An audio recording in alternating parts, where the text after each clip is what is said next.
হয় আমাৰ প্ৰথম আটাইকেইটা চেনেলৰ সাংবাদিক বন্ধুসকলক আমি আমাৰ এই অনশনস্থলীলৈ স্বাগতম জনাইছোঁ আৰু ইয়াতে আমাৰ মূল বিষয় হৈছে আমাক আমাৰ যি জনগোষ্ঠীয় চাৰ্টিফিকেট বন্ধ হৈ থকা চাৰ্টিফিকেটখন আমাক অতি সোনকালে মুকলাই দিয়াৰ কাৰণে আমি অসম চৰকাৰৰ কৰ্মঠ মাননীয় মুখ্যমন্ত্ৰী হিমন্ত বিশ্ব শৰ্মা ডাঙৰীয়ালৈ আমি আহ্বান জনাইছোঁ আৰু ইতিমধ্যে আমাৰ কেইবালানিও আমি ধৰ্ণা কাৰ্যসূচী ৰূপায়ণ কৰিছোঁ। যোৱা জুলাই মাহৰ 16, 17 আৰু 18 তাৰিখে ক্ৰমে আমাৰ মচলপুৰ, তামোলপুৰ আৰু ভেৰগাঁও জিলাৰ মহকুমাত আমি ইতিমধ্যে আন্দোলন সমাপন কৰিছোঁ। তাৰ পিছতো আমাৰ কোনো তেনেকুৱা বিভাগীয় ৰাজ্য চৰকাৰ বা প্ৰশাসনৰ বিভাগীয় তৰফৰ পৰা আমাৰ তেওঁলোকৰ আমন্ত্ৰণ বা তেনেকুৱা কোনো পত্ৰ আমিলৈকে এতিয়ালৈকে পোৱা নাই। তাৰ কাৰণে আমি পুনৰ এই অনশন কাৰ্যসূচী ল'বৰ কাৰণে বাধ্য হৈছোঁ আৰু আমাৰ মূল দাবী এইটোৱেই, আমাৰ অন্য জনগোষ্ঠীসমূহক যেনেকৈ সাহিত্য শাসন প্ৰদান কৰিছে আমাকো তেনেকুৱা এখন সাহিত্য শাসিত পৰিষদ আমাক এলেকা এটা দিব লাগে, এইটো প্ৰদান কৰাৰ সেইটো এটা আমাৰ দাবী। তাৰপিছতে আমাৰ বৰ্তমান যিসকল ল'ৰা ছোৱালী বিভিন্ন কেন্দ্ৰীয় অৰ্ধসামৰিক বাহিনী বা এনেকুৱা পদত মকৰলৰ কাৰণে বৰ্তমান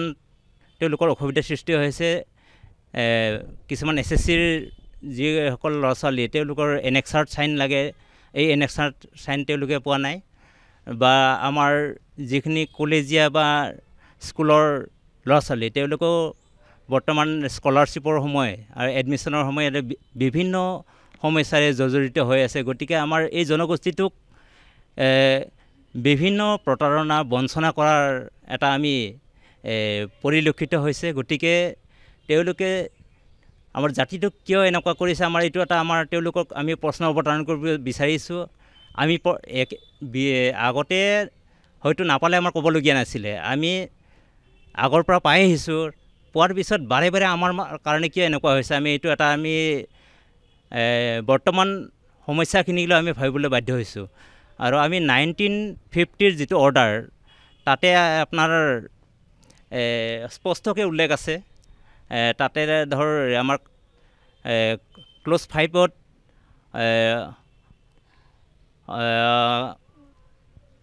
চৰণীয়া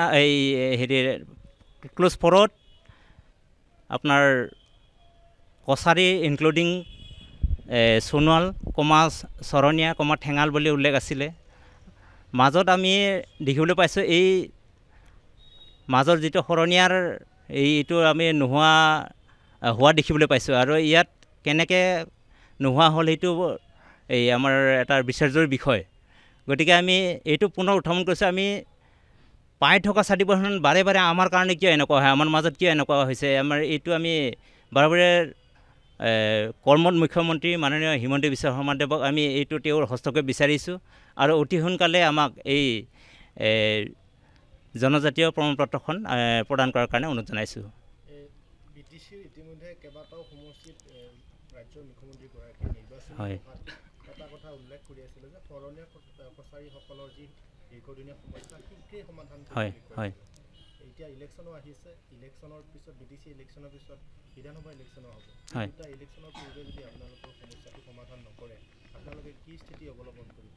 আৰু আলোচনাটো কি হ'ল আপোনালোকৰ? হয়, নিশ্চিতভাৱে যদি আমাৰ এই পৰিষদীয় নিৰ্বাচন তথা আমাৰ 2026ত আমাৰ আহি আছে, এছেম্বলি ইলেকশ্যনো আহি আছে, যদি তাৰ আগত আমাৰ এই জনজাতীয় সমস্যাখিনি, আমাৰ শৰণীয়া কছাৰীৰ সমস্যাখিনি যদি সমাধান নকৰে, আমাৰ 4 লক্ষ শৰণীয়া কছাৰী জনগণে ইয়াৰ এটা যোগ্য প্ৰত্যুত্তৰ দিবৰ কাৰণে আমি সাজু থাকিম আৰু তেওঁলোকে যিকোনো প্ৰকাৰে আমি এই এছেম্বলি ইলেকশ্যন আৰু পৰিষদীয় ইলেকশ্যনৰ আগত আমি এটা সুফল পোৱাকৈ তেওঁলোকৰ এটা আমি সঁহাৰি বিচাৰিছোঁ। পোনপ্ৰথমে সংবাদ মাধ্যমলৈ মই ধন্যবাদ জ্ঞাপন কৰিছোঁ আৰু দ্বিতীয়তে অনুৰোধ জনাইছোঁ আমাৰ অসমৰ মুখ্যমন্ত্ৰী হিমন্ত বিশ্ব শৰ্মা ছাৰলৈ যে আমাৰ শৰণীয়া কছাৰীবিলাকৰ যিটো দীৰ্ঘদিনীয়া দাবী চলি আছে, সেই দাবীটো যাতে সোনকালে আমাক পূৰণ কৰি দিয়ে, আমাৰ আশা পূৰণ কৰে, আমাৰ সপোনবোৰ যাতে পূৰণ কৰে, কাৰণ আমাৰ জনজাতীয় যিটো প্ৰমাণপত্ৰ সেয়া আজি বন্ধ কৰি থৈ দিছে সেয়া নহ'লেতো আমাৰ ল'ৰা ছোৱালীবিলাকৰ ভৱিষ্যত অন্ধকাৰ তো কোনো চাকৰি বাকৰিৰ কাৰণেও অসুবিধা পাব আৰু স্কলাৰশ্বিপবিলাক বন্ধ হৈ আছে কোনোবাই হয়তো ইউনিভাৰ্চিটিবিলাকত স্থান পোৱা নাই তো এইবিলাকৰ কাৰণে আমাৰ জনগোষ্ঠীয় যিটো প্ৰমাণপত্ৰ সেয়া সোনকালে মোকলাই দিব লাগে এয়াই আমাৰ দাবী অন্যথা আহি থকা আগন্তুক যিটো পৰিষদীয় নিৰ্বাচন তাত আমাৰ সমুদায় শৰণীয়া কছাৰীসকলে ভোট বৰ্জন কৰাৰ সিদ্ধান্ত লৈছে তো আমি সকলোৱে ভোট বৰ্জন কৰিম মাজতে মুখ্যমন্ত্ৰী ডাঙৰীয়াই বিটিচিৰ কেইবাখনো নিৰ্বাচনী সভাত আপোনালোকৰ সমস্যাটো সমাধান হ'ব বুলি উল্লেখ কৰিছিলে আলোচনাও হৈছিল তাৰপিছত কি হ'ল তাৰপিছত তেওঁবিলাকে কি ভাবিছে নাজানো কিন্তু আমি দীৰ্ঘদিনীয়াভাৱে আমি দাবী জনাই আহি আছোঁ আমি তেনেকুৱা কাৰ্যসূচীবিলাক লৈ আছোঁ আজি অনশনত আমি বহিছোঁ টংলা কালাইগাঁও আঞ্চলিক একেলগে মিলি পেলাই তো আশা কৰোঁ আগন্তুক পৰিষদীয় নিৰ্বাচনৰ আগতে আমাক কিবা এটা সিদ্ধান্ত দিব আশাবাদী যদি তেওঁ আমাক ২৬টা জনগোষ্ঠীৰ ভিতৰত যদি অন্তৰ্ভুক্ত কৰিছে তেনেহ'লে মই প্ৰশ্ন কৰিব খোজোঁ যে আমি সেই ২৬টা জনগোষ্ঠীৰ ভিতৰত আমাৰ স্থান ক'ত সেইটো মই প্ৰশ্ন কৰিব খুজিছোঁ আৰু লগতে বিটিআৰ চিফ প্ৰমোদ বড়ো ছাৰলৈকো মই এটাই অনুৰোধ জনাওঁ তেওঁ যাতে আমাৰ এই দাবীত তেওঁ যাতে নজৰ দিয়ে তেওঁ যাতে পৰিষদীয় নিৰ্বাচনত আমি যিহেতু ভোটাৰ হয় আমি যিহেতু ভাৰতীয় নাগৰিক হয় আমাৰো অধিকাৰ আছে তো আমি আমাৰ অধিকাৰটো সাব্যস্ত কৰিবলৈ আমাৰো ইচ্ছা আছে আমিও ভাল পাওঁ তো আমি আমাৰ অধিকাৰখিনি সাব্যস্ত কৰিবলৈ আমাক যাতে আকৌবাৰ এই জনগোষ্ঠীয় প্ৰমাণপত্ৰখন দি পেলাই মুকুলাই পেলাই আমাক যাতে স্বাধীন কৰি দিয়ে আমাক যাতে পূৰ্ণতা কৰি দিয়ে সেয়াই যিকোনো খবৰৰ বাবে যোগাযোগ কৰক 7099017330 লগতে 7099017110 নম্বৰত